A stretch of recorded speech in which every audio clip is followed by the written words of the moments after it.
Hello and welcome back to the Battle Room. My name is, of course, the Battle Room, and today I'm joined by my good friend Raghav. How you doing, buddy?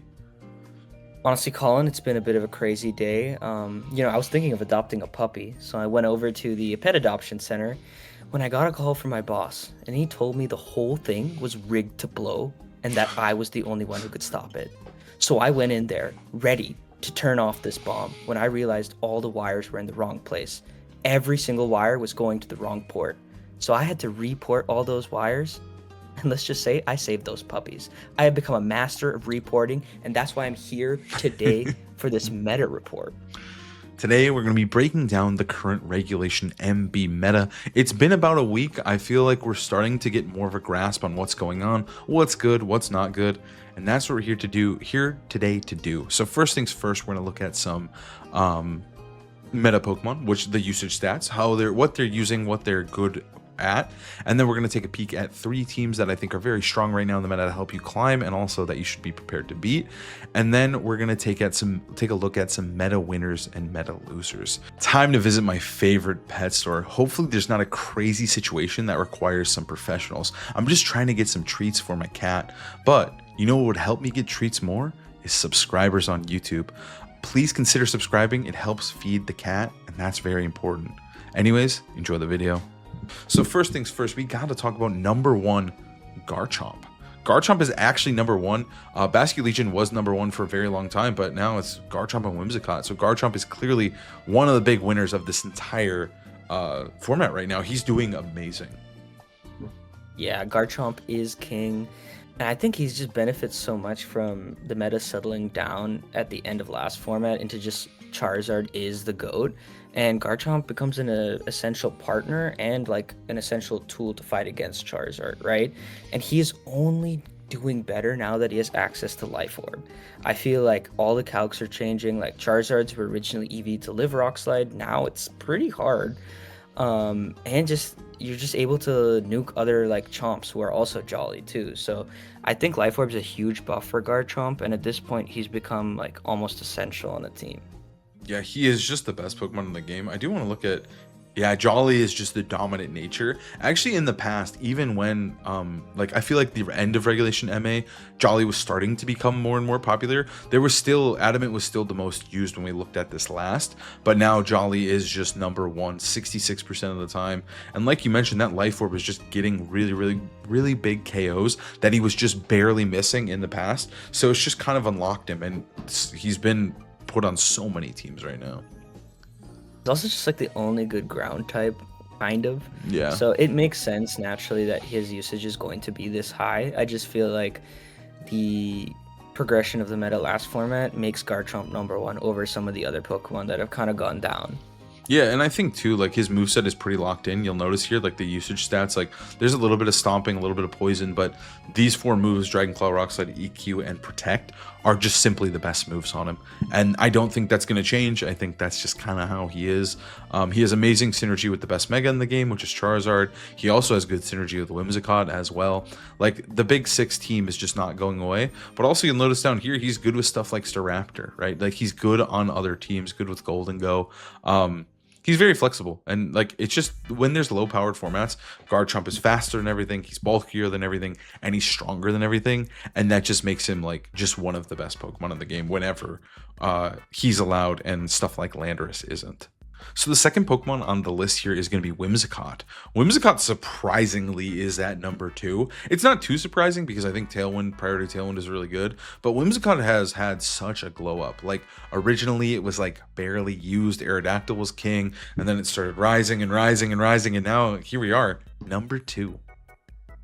Yeah, Whimsicott's just so good, especially when everyone realized like, dude, Fairy Feather, what are we doing here? Like, Focus Sash is important. It's worth it. Yeah. This priority speed control, like you mentioned, is so clutch. But even its like speed tier and offensive typing, like Moonblast is phenomenal into a metagame where Garchomp is number one.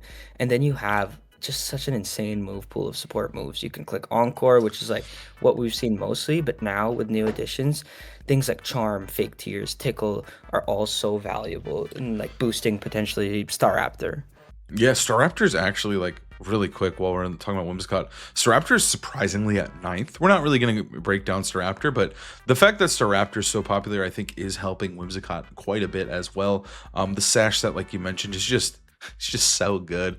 And you'll notice here too, it synergizes with these two most popular megas, so it is able to enable them. It's great with Basculegion, great with Garchomp.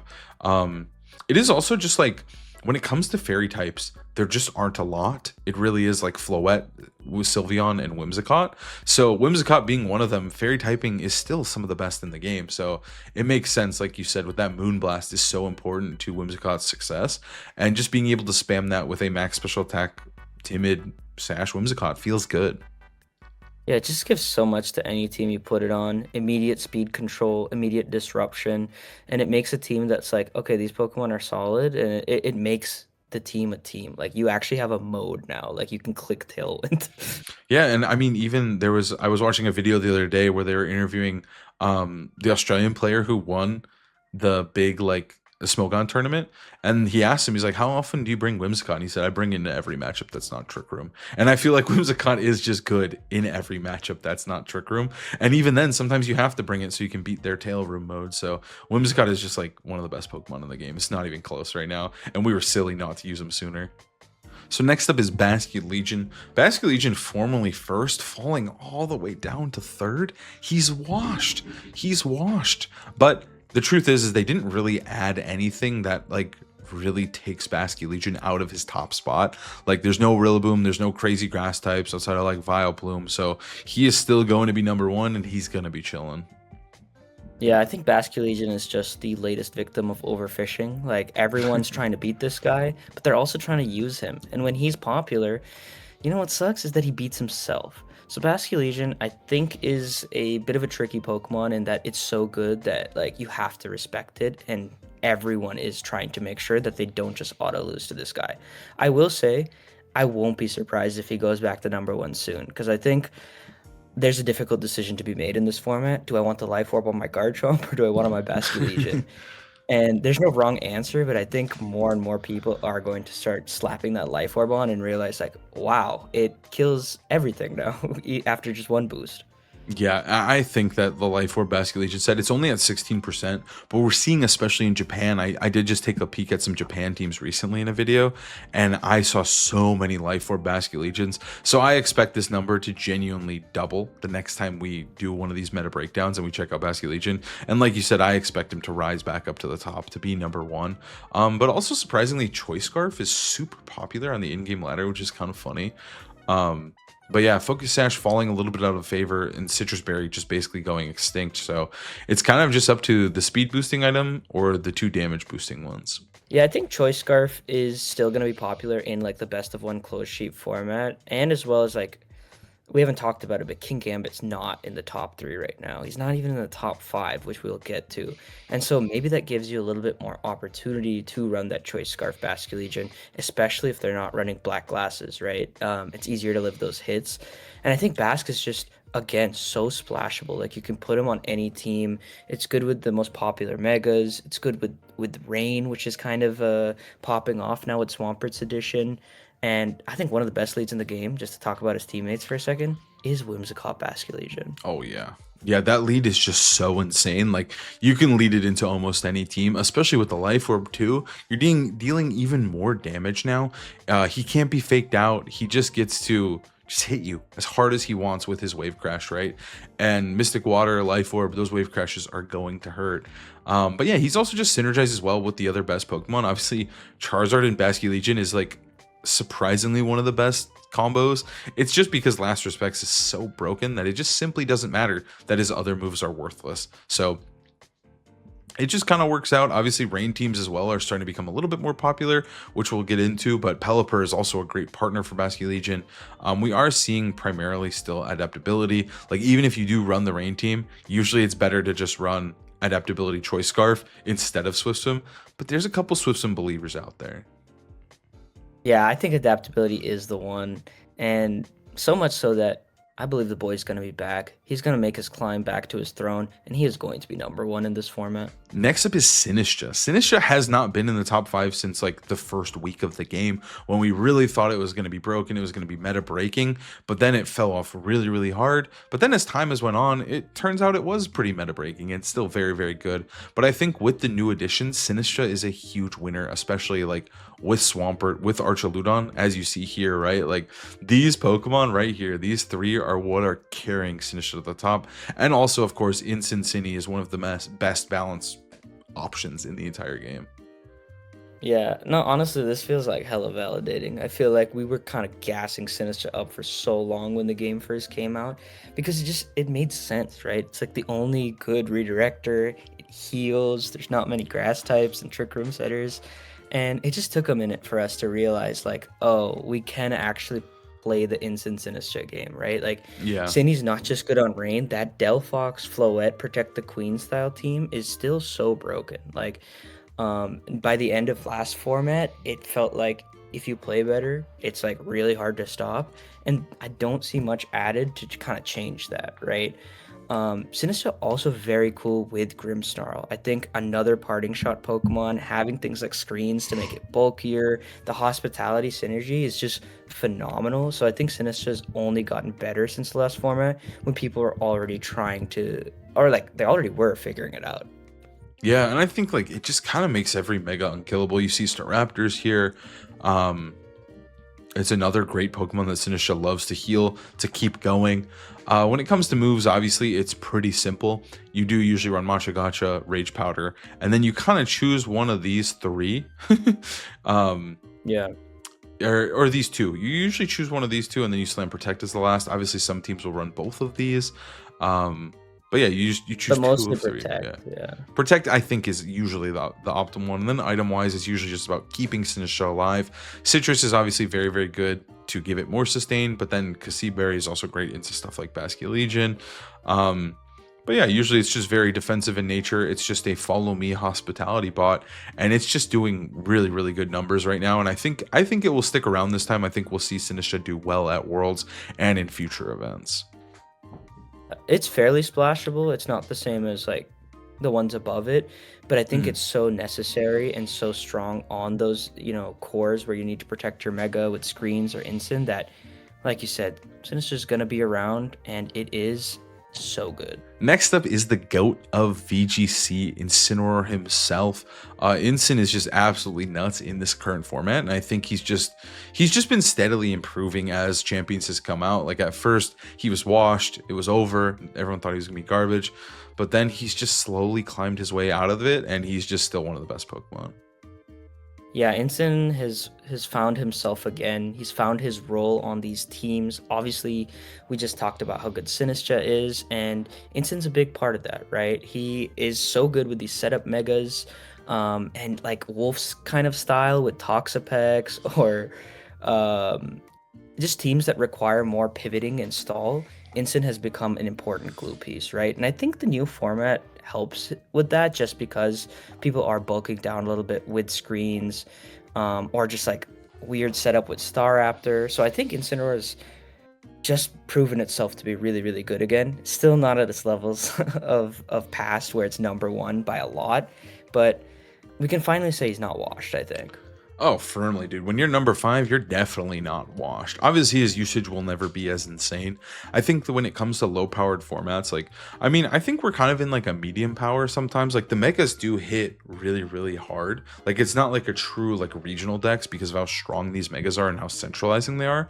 But he's good into a lot of the megas. Like he is good, especially into the physical ones. Like some of them are just unplayable because if you run into him, it's really, really brutal, right? So I think that special attacking megas are usually the best ones, and he does like make them really good, right? Like he's good with Charizard, he's good with Floette. So yeah, he's just been really strong. Obviously when it comes to items, he's just going to try to, the Citrus Berry is just godlike on him. Sometimes a little Chople, sometimes a little Pasho. Both are very, very good. Charcoal's really fun still to get those KOs. But yeah, he's just all about trying to be as bulky as possible. Yeah, I think Instance found itself in a really good spot with Sneasler usage being down and with King Gambit usage being down. you could probably get to run that citrus more freely as well. So Incineroar kind of lapping those guys who were supposedly meant to counter him, Sneasler and King Gambit. Yeah, and like just we're not going to break down all these guys, but you can see here King Gambit at 6 when he was at like 2nd or 3rd. He's falling a little bit, but I do kind of think like it's just more of the nature of the other steals. Like you'll notice down here, you're going to see Archaludon, Metagross, Golden Go, right? There's just more options for steel types right now. So unfortunately, King Gambit's going to go down in usage, but I think he is not going down in terms of viability whatsoever. No, he's fucking coming back, dude. It's like, let's not fool ourselves. Him and Basque, they're gonna be back. They're gonna be neck and neck. Yeah. And then Charizard as well. Obviously, he is a mega, so his usage is going to be a little bit lower, but still pretty crazy. He's clearly defined himself as the best mega. Sneasler has fallen quite a bit as well. I mean, like, it does just seem like we'll talk about Sneasler later, but it does seem like some of the meta is very hostile towards Sneasler right now. Yeah. I think that might stay where it is, kind of. And then Staraptor is the new toy, so everyone's using Staraptor. And I think when it comes to Sylveon has been rising really, really steadily just because it's really nice to run a non-mega fairy type. Like that's not, or like you don't want to run Floette all the time. So running a non-mega fairy is just like, what do you have? You have Sylveon or Whimsicott. So it kind of makes sense. It's kind of crazy to see Sylveon at 10. I don't think it's like, I don't know if it should ever be a top 10 Pokemon, but at the same time, I think it is because of the typing it has. Yeah, Garchomp, King Gambit just don't really like Sylveon, and that's enough in a format like this. Yeah, I mean, even it just hits everything neutrally. Like if you look at the top 10, the only Pokemon that resists it is just Charizard. And I think that's part of the problem with Regulation MA and why Floette is so disgusting is there's not many Pokemon that resist Floette. So Sylveon falls under the same boat. And the last Pokemon we're going to talk about here is Pelipper. Pelipper has been rising, like with this Swampert Rain team. Just in general, Pelipper has gotten a lot of new toys that have made it very, very good in the current format. Format where Pelipper is good is a good format. That's all I have to say. Yeah, and so now let's take a look at some of these top teams that you can use yourself. So the first team we gotta talk about is Big Six. I think it's very boring, but the thing is it's just one of the best teams in the game. It's a really good team to climb with, and I think it's a great team to learn the meta with. Obviously, it does have Floette. You could try Sylveon over it, but I think Floette is very, very good if you have access to it, of course. But this is just Big Six. This is just the most boring and effective team in the entire game right now. Yeah, I don't think much has really come to threaten its stance as the best team in the format. It just has so many tools. Like it has the best guys, like Whimsicott enabling Floette, Basculegion, Charizard so much makes it so versatile. Like it's hard to cover for both of them, right? And I think we've just come to a point in the format where everyone's realized like, damn, yeah, if you can't beat them, just join them, right? Yeah. And when it comes to the specific sets, there are some variations you can run, especially with Life Orb being added. Like Garchomp can run Life Orb, but so can Basque. King Gambits are kind of going back to this 4-attack Chopal, but Black Glasses is still an option. Other than that, I feel like everything's pretty much set, like the Floette, Wims, Charizard move sets. But yeah, I mean, this is just good shit, dude. I used it to get my Worlds invite at NAIC. It got top 8 and top 4. Everyone's using it, and everyone's doing well with it somehow. Yeah, it continues to be just one of the best teams in the game. I really think I expect to see it do well at Worlds. I expect a couple in top cuts. I don't think it will win, but I do expect it to do well. When it comes to spreads, also, for whatever reason, this Japanese player who got top 16 in a tournament, I'll link them down below, but this team did get top 16 with a missing EV on Garchomp, so you might want to change that. But when it comes to spreads, everything is pretty simple. Floette, Charizard, and Whimsicott are all just about dealing as much damage as possible. Charizard obviously does have a lot of bulk to try and survive Rock Slides from non-Life Orb Garchomps. Garchomp obviously wants to do as much damage as humanly possible, so it's max. Same with King Gambit, and then Basculegion is going to survive a Sucker Punch. So yeah, it's just a really simple team. It matches up well into almost everything, and it's going to continue to do well. So you might want to learn it, or maybe you can use it and learn what beats it. So the next team here is actually going to be a Mega Scrafty Pyroar team. This team helped me out a ton on my climb. It also won one of the first offline Japanese Terra Square tournaments, which usually influenced the meta a lot. So it is a tournament winning team, and I also think it's a very cool team. The team is pretty simple. The idea is you can set up Trick Room with Mega Scrafty pretty reliably, or you can just start sweeping with Mega Pyroar with the help of Torkoal. Torkoal synergizes with both modes perfectly, and it just creates a really, really fun team dynamic that's pretty easy to use. Yeah, there's like a few things I want to say about this team. Honestly, it surprised me because it looks insane to me, but it's actually so good. So first off, Pyroar actually good. Like kind of scared me with how much damage it was doing in the sun and with Helping Hand. I played one, it just one shot my Charizard with Helping Hand to overheat, and I was like, I didn't know that was possible. So definitely very potent. The other thing that's so surprising about this team is Mega Scrafty being good. He just is. Like he's fat. He's able to dominate the board states when a fairy type isn't there. Like it's just impossible to get rid of him. And like you said, it's a very reliable trick room. The last thing is Venusaur is also very good. Personally, I've been playing a lot more with Sleep Powder, but I have been feeling like, dude, I want all the coverage moves. All of them feel really good right now, especially with Swampert kind of rising up. Yeah, I think Swampert, specifically it makes Venusaur better, but just in general, it's just a really good closer and a really good addition to the fast mode. So you just kind of have two really strong modes that you have to respect. And then Mamoswine is also just kind of there. He's good into Garchomp. He's got good coverage and he can't be intimidated, so he's pretty valuable. Yeah, honestly, just being able to beat Garchomp is always so nice. But let's take a look at these spreads. Have we got anything too notable? No, they're basically all just max. You're trying to deal as much damage as possible. Farigiraf is going to be a little bit bulkier, but still is a modest nature or a quiet nature to try and deal as much damage as possible. But yeah, everything is just trying to be as strong as you possibly can. Pyro is cheating a little bit by not having that full max speed, which could be valuable in the mirror. But other than that, I think this team is very, very solid and a really easy team to pilot as well. And the final team we have for you is going to be UB Slow's team. UB Slow is my favorite team builder, one of the best team builders in the entire world. And he's actually been doing very well with this team. Was able to get 2190 on the in-game champions ladder, but then also got second place in this online Japanese ladder tournament that took place 2 days ago. So he's just killing it with this team. And it's just kind of a modification on Wolf's Nationals NAIC team. So I think it's a very fun team and it's been treating me very, very well. Most of my champions climb has been from this team when I'm not making YouTube videos. Yeah, and when God whispers, I listen. Yeah. When Ubislow makes a team, I learn it because he is, my God. I think in many ways. I think if Ubislow is saying this team is good, if he's doing well with it, then I think it's good for me too, and I trust him entirely. And this team has been good to you, Colin, has it not? Oh yeah, it's been incredible to me. Toxapex is surprisingly very, very strong, and I feel like it just kind of got swept under the rug. Wolf went crazy with it at NAIC, but then the regulation changed, so no one's like, oh dude, like I gotta use Toxapex. They're like, no, I want to use Golden Go, I want to use Swampert, right? So I think Toxapex is still very strong, and I'm curious to see if anyone else is going to try to crack the code of Toxapex for Worlds. Yeah, I think Toxapex did get weaker in some ways, just with Life Orb being added to Garchomp, Psychic Fangs, Metagross, potential Staraptor strats. Like, there is a little bit, as Swampert as well, there's a little bit more hostility, but I don't think it's, like, to the point where you can't make it work. And I really like pairing it with things like Grimmsnarl as well. I feel like it uses the screen so well. You don't even need an Incineroar, for example. But this kind of team just, like, it makes you feel so like oh my God, I feel like my team is just better than yours. Like all my shit is fatter than you. It's doing more damage and you can't stop me. I just have to click Infestation. I just have to Toxic.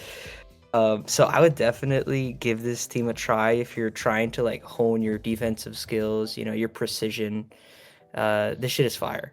Yeah, and it's got a lot of good aggressive options as well with Garchomp, Hydreigon, Charizard. You can just hit that go button and just start dealing damage. I also love that both Megas threaten Fairies so well. So Hydreigon actually turns into a very, very strong Pokemon that you can rely on a lot. Like, it's one of the best parts of the team. I think Hydreigon is pretty good. He's just very tricky to use because he is 4 times weak to Fairy and weak to Life Orb Garchomp now.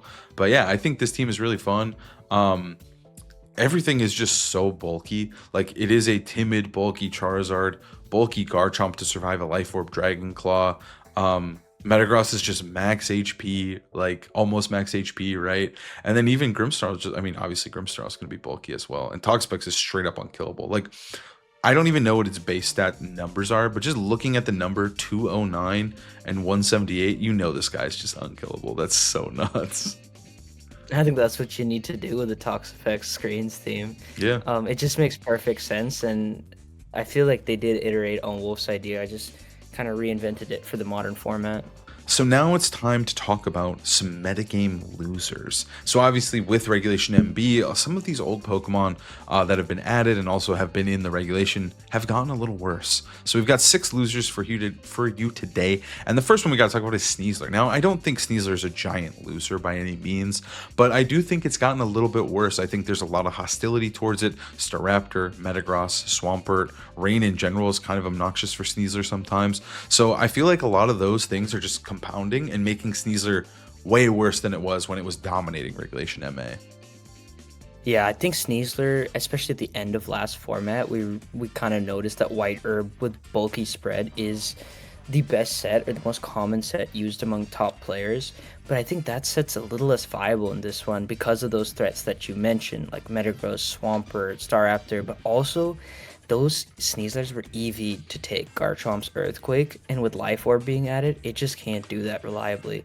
So I think Sneasler's in a bit of an awkward spot, and it doesn't help that King Gambit usage is a little bit lower, right? Like Sneasler's importance is a little bit less. So I think maybe people will find a way to make Sash work again. Sneasler will persist. It's just a good Pokemon still. Can't be mad that it beats Fairies and King Gambit, but I think it needs a little bit more like rethinking, I guess. Yeah, I think the White Herb set is definitely getting worse and worse, but like you said, Sash is definitely probably the way that it probably needs to go. You get a lot more attack out of running Sash just because you don't need any bulk.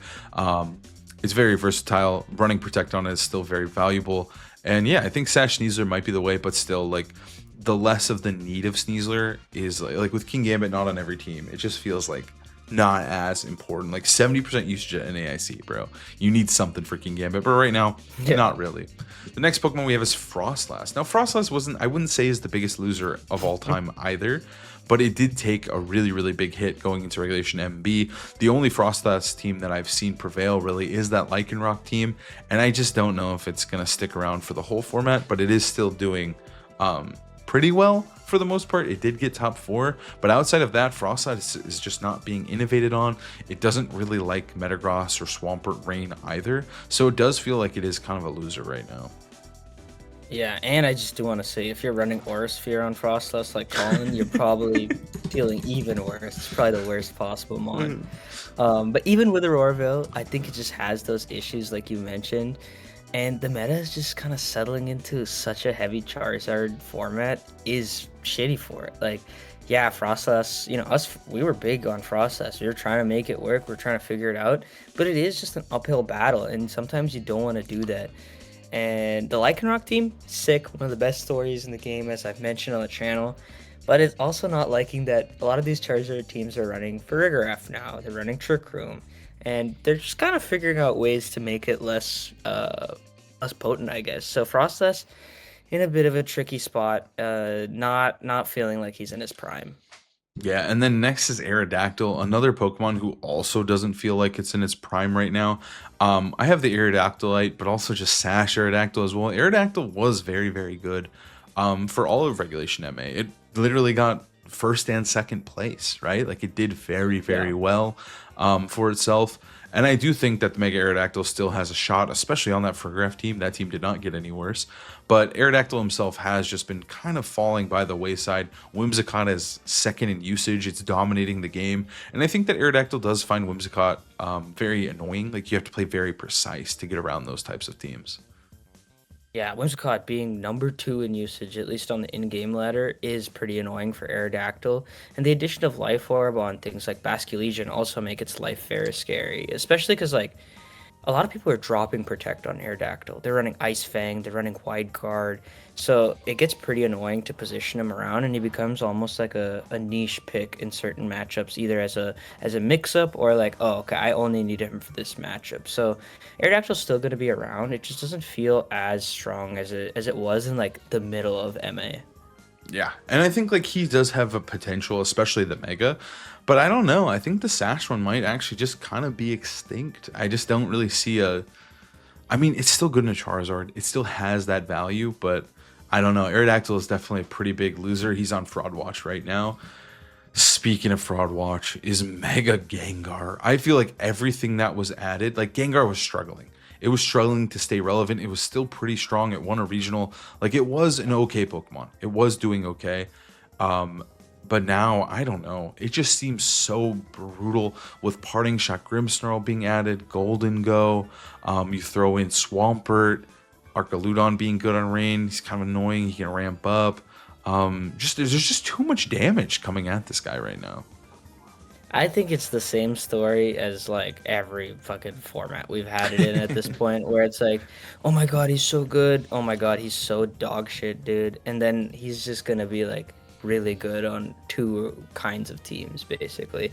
And I think it will work itself out in this format too, where there will be a couple of Gengar bros who figure out like, okay, this is the Gengar team. If you don't know how to beat it, I'm gonna destroy you. And half those threats that you listed, Grimmsnarl, Golden Go, like in the right position, Gengar beats them. So Hmm. I think there is hope for Gengar, but right now it is feeling so shit, so fraud watch. Just the early meta where everything's raw. Gengar is not doing well. It needs to know what it's going up against to disable it or to perish it, to know your exact lines. Yeah, I agree. It's a very precise Pokemon that has a ton of strength, but it just doesn't have enough bulk, and I feel like that's usually what's holding it back. Speaking of bulk, we have one of the bulkiest guys in the game, which of course is Mega Dragonite, and unfortunately, he's just fallen so far. Like I felt like he was for Indianapolis, the first regional, he was pretty good. He was starting to peak. He was looking very, very strong. And then after Indy, he took a little bit of a dive bomb at NAIC. He was just not it anymore. He still did well, but it was like very specific teams. He just wasn't super, super strong. And then now I think he's just gotten worse with the introduction of Life Orb Garchomp. Just Life Orb in general kind of gives him some headaches because he is just a little less bulky into those big threats. Yeah, so there's like a couple things I have to say about Dragonite. And this is coming from a real Dragonite believer. Like, I wanted him to be so good. Even when that Dragon Fang set came on the scene, I was like, holy shit, dude, we're so back. But Dragonite has been bait the whole time. Like, even when we did well at Indy with it, I don't think it's a consistent Pokemon. I think it added a good mix-up, Hmm. and we were able to capitalize on that early meta. But I think when it settles down, people realize how to beat it. Like, I think very quickly people realize on Big Six, like Whimsicott Garchomp is actually pretty annoying for Dragonite. And now with Life Orb, with Floette, with Whimsicott everywhere, it feels Hmm. like you said, it's one of the bulkiest megas, but it's just not bulky enough because it's taking super effective hits nonstop. Yeah, I think unfortunately he's just not it.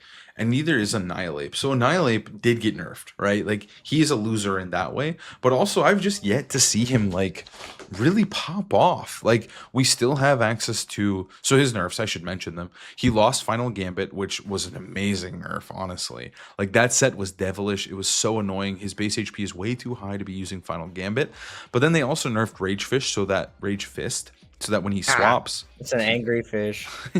when he swaps, he loses those stacks, right? He used to keep them. I totally think it was a coding error that they just fucked up. So, yeah, he loses a lot of those key. Those are two pretty big nerfs, but I just have yet to see him do well in any of these tournaments or on ladder. He's just not there. I think he's kind of too slow, not bulky enough, and doesn't do enough damage. He requires too many resources that I would rather be investing in my Mega and not into my Annihilate. Yeah, we wanted to add a new Pokemon, and we were thinking, like, what's been the most disappointing ad? And I think Annihilate is that. I think even if he wasn't nerfed, like, it doesn't matter. Floette's just too annoying. Whimsicott's too annoying. It's not the format where you get to beat up Rage Fist, really. Yeah, and like that's just kind of like his issue right now. I think Mousehold has been I thought it was going to be really, really good, but in these tournaments, it just hasn't been popping off as I expected. So I think Annihilate is just kind of mid. And so we'll have to see. I do think he's got that potential and maybe on the right Annihilate team. But I also think he was kind of a Terra merchant, right? Like he abused the hell out of turning into a water type. Oh, So hell yeah. yeah, so now that he can't do that, like those stats are insane when he can change his type. But when he's just a ghost fighting type, he's not having a good time. Yeah, he just doesn't ramp up fast enough. And I think he's going to stay angry, dude, because he's ass. Now we're going to take a look at the big winners of the metagame. Let's go. These guys have hit the fucking jackpot. They're chilling, they're winning, and the first guy we got to talk about is Life Orb Garchomp. Life Orb in general is probably should be its own category of winner because it is so good. It is one of the best items in VGC, and it's back. It's ready. It's here, ready to go. And Garchomp is one of the premium abusers of this item. Yeah, it's funny how such a small, well, I guess it's not really a small change, but one thing can make such a big difference in a format. But it really does. Like everything is just doing way more damage. We have actual items now, and Garchomp just feels so fucking good. Charizard, it can't eat your Rock Slide anymore. Other Garchomps, oh shit, we got a little battle here. Yeah, I just think it's the best Pokemon in the game. It's the most popular for a reason, and there's not much that we haven't already said in this video about this guy. Yeah, the thing is too is like we've used Dragonfang Garchomp to win. You won the biggest tournament of all time with Dragonfang Garchomp.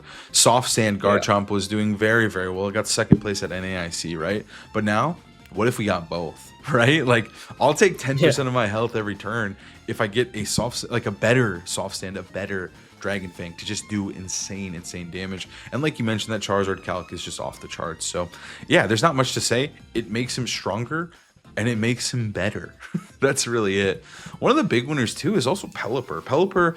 Rain teams in general have just not been doing great in MA. They were fine. Like you could definitely climb the ladder. They were okay, but none of them were winning tournaments or doing, that level of, they weren't that big of a threat. But now with the addition of Grimmsnarl, with the addition of just being able to control the weather with Grimmsnarl and also Swampert, Pelipper has skyrocketed. Pelipper has insane value, and I think Pelipper was pretty strong prior. It was just hard to get a rain team going. One of the best parts about Pelipper that I love talking about in this format is that there aren't electric moves. The only electric Pokemon that's good is Rotom, and the only electric move besides Thunderbolt that's like literally people run it on Fergaraf because there's no electric moves. Yeah. Otherwise, like you rely on Archaludon, which is also on rain teams. So Pelipper just gets to cheat and run a Citrus Berry and be really bulky and abuse its natural, really good bulk, right? To just sit there and trade with you with Weather Ball and Hurricane. Yeah, I love this Citrus set too, especially running Wide Guard now, supporting Swampert against those Sinistras with Matcha Gotcha. I mean, Wide Guard's just a really strong move in this format, but yeah, we wanted to include Pelipper because we think Rain as a whole has just been a big winner of this format. The Swamperts, the Archaludons are just so much better now.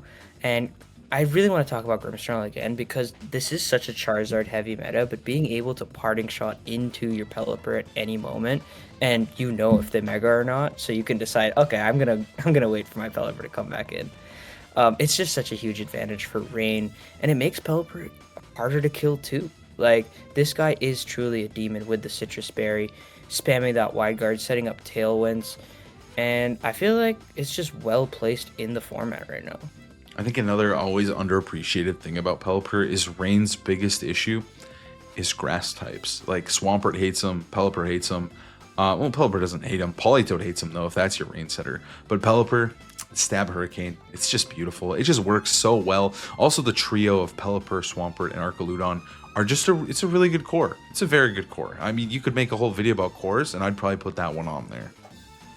That's actually such a good point. Yep. But I think another Pokemon who's just really benefiting from this new metagame is Farigiraf. I think Trick Room is so strong right now, and we saw that at NAIC, and I feel like in this format, there's a couple of things they added that help it out. Yeah, specifically one of the big ones is Mega Mawile. So at first, I thought it was going to be garbage. I love Mawile. I'm one of the best Mawile players of all time, and I was like, I don't know. I don't know if it's got the sauce, but clearly it does with Farigiraf. Like Farigiraf being able to protect it from fake outs and just keep the Trick Room momentum going. And I think too, Mawile having access to Sucker Punch is so nice in those late game scenarios. If everything's softened up, you can just Sucker Punch and take out a threat while you reset up Trick Room, or you just Sucker Punch to win the game, right? I think Mawile is a really good abuser, and Torkoal has also gotten much, much better. We'll talk about a little bit as well, but I think Torkoal getting better, having access to stuff like Pyroar, Farigiraf just benefits from that because it's the best Trick Room setter in the entire game. Yeah, and honestly, things like Scrafty being pretty usable too make it very good. But in reality, it's just because there's so much Tailwind too that it makes Trick Room better, And having the addition of Mawile, Scrafty, Torkoal, all that jazz makes Farigiraf insane on top of a very broken ability that stops priority moves. I think also a small thing too is that a lot of players like myself started using Thunderbolt. And I think Thunderbolt really changes for a graph. It changed everything for me. I was testing my NAIC team without Thunderbolt and I was like, this is ass. I don't want to use this. And then Alex took a look over it, added Thunderbolt, and he's like, I think this is probably what you should be running. I played like 5 games with Thunderbolt. I'm like, oh my god, it's incredible. So many Pokemon just hate getting hit by Thunderbolt. Electric coverage, like we mentioned, is just non-existent. So having it on your bulky Trick Room setter, it feels like Cresselia's Ice Beam, if you're that old and remember that, dude. Like, it feels like having the extra coverage is just enough to move the needle that you're actually winning games in Trick Room. But No, speaking y'all don't understand how much Blaze Cresselia Ice Beam is for our boy Melman here. Ice Beam Cresselia was actually like one of the most perfect Pokemon ever. Thunderbolt is good, but it's not that good. We can go to Torkoal now. Torkoal has been doing good too. I think like just the addition of Pelipper and having those rain teams, having another weather setter is nice. But he also just has really good synergy with Pokemon like Scrafty, Farigiraf, like we mentioned, but also Pyroar. Pyroar turned out to be an actual real Pokemon like added to the game. I know there's this clip of Pyroar using Helping Hand Overheat into Milotic and it did like 80. But Pyroar's good. Like, if it's not hitting a special defensive tank like Milotic, it is just one-shotting and going absolutely nuts. Yeah, Torkoal, honestly, a little surprised that he's back here. I love this guy, especially when he's not on like Psy Spam or Hard Trick Room, but I think he's just good. I think Helping Hand's a big part of it next to Pyroar, but Trick Room, again, as we just talked about so much, being a little bit better is so nice for Torkoal. There's so much weather in the format, but he's just good, you know? Like, he's bulky enough, he does just enough damage, and I think it's important to have a little bit of a support like angle to it with Helping Hand. I think he also just gives the teams a second dimension, right? He works perfectly on Trick Room and works perfectly with Pyroar, and that's just kind of the simple fact of the matter. It's also great with Venusaur. Vileplume, I totally forgot. Vileplume got I was added. gonna say, Yeah, so you can do after you eruptions again. So it adds another element to a team that is just annoying. So Torkoal can be even more annoying. yeah, he enables his partners, but you know who enables his partners to the max? New Pokemon added, Grimmsnarl. This Pokemon is on, like, if you were to make a list of cores, like, he would be on a lot of them. So if you want to check that out, like, we did make a cores video again. But yeah, like, Grimmsnarl is just so splashable. You can put him on any comp, and he provides instant utility. He gives you that oomph with the light screens, with the reflect, but you don't have to run those. Like, you can just run Fake Out. It gets Sucker Punch, gets Foul Play, gets Scary Face, Fake Tears. Like, this guy has such a deep move pool, and no matter what, he will find a way to help your team. Yeah, I mean, he just gets everything, right? Burning Jealousy, a Scary Scary Face is Face. huge, dude. He also has really good synergy with Staraptor, who's quite popular. He's just such a Swiss Army knife of a Pokemon. Obviously, in closed sheets, if you're just playing in-game champions, he's even better because you don't know what he's gonna do. He has so many good moves, and it just turns out that Parting Shot is just great. We also mentioned earlier with Pelipper, he's able to keep that weather control up, and I think that makes him such a premier pick right now. And I think he's kind of here to stay. He's going to be a good Pokemon. He also enables the Megas, right? Like, usually Grimmsnarl's best when he's playing with restricted Pokemon or really strong Pokemon, and the Megas are that, right? Like, pairing him with a Floette, where he can put the screens up for Floette, or he can set the screens up for Charizard or Staraptor. No matter what Mega you're using, they enjoy having a Grimmsnarl on their team. Yeah, and one of the best things that you can do with Grimmsnarl is Parting Shot, and one of the best things to switch into is that Sinistcha. Give your partner that little bit of health recovery, provide Rage Powder. You might want to set up Trick Room. I think Sinistcha is just skyrocketed in the end of last format and now into this one too. Yeah, it was seeing some usage. We saw it a lot on those Delphox Floette teams, but just in general, like, Sinistcha was very, very strong. But as time went on, it just got better. And then now in this format, it has even more friends to enable, right? Staraptor, Mega Swampert, Rain with Archaludon, loves Sinistcha. Like, there's just a lot of teams that Sinistcha can just kind of slot into. It's one of the best grass types. There's just not many grass types. So having that grass coverage is valuable. Having Rage Powder in a format where there's just not much Follow Me feels amazing. So it gives you so much utility for the slot. It also gives everybody a Citrus Berry upon switch in. It's so crazy. Yeah, I think Trick Room's a huge part of it too. On some of these teams, being able to combat that tailwind or just add a, again, make your Incineroar more aggressive, make your King Gambit. King Gambit, whatever Hmm. Pokemon you have, be able to function in Trick Room is really nice. I think an underrated part of Sinistra's game is that it's very good into Sneasler and Garchomp, right? Like when Sneasler's the king of the format, it feels so nice to have your Sinistra in Rage Powder for your setup Pokemon, and then just being able to kind of end game Garchomp because usually you have an Incin on your team too or Reflect or something again, I think just very underrated part of Sinistra is that sometimes it could checkmate certain board states with Matcha Gotcha and its natural bulk and healing.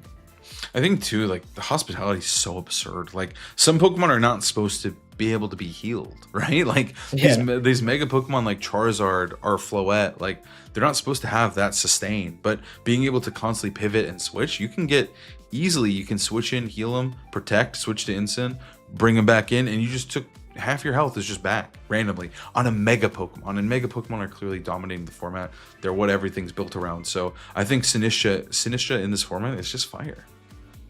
That's why he's top 5 in usage, dog. Yeah. And with that, thank you guys so much for watching. I hope you learned something from our little meta breakdown. I feel like we covered some stuff. We got some teams in there. We got some usage stats. And hopefully this can help you on your climb and just learn a little bit more about Regulation MB. Thank you guys so much for watching, and good luck battling. Peace.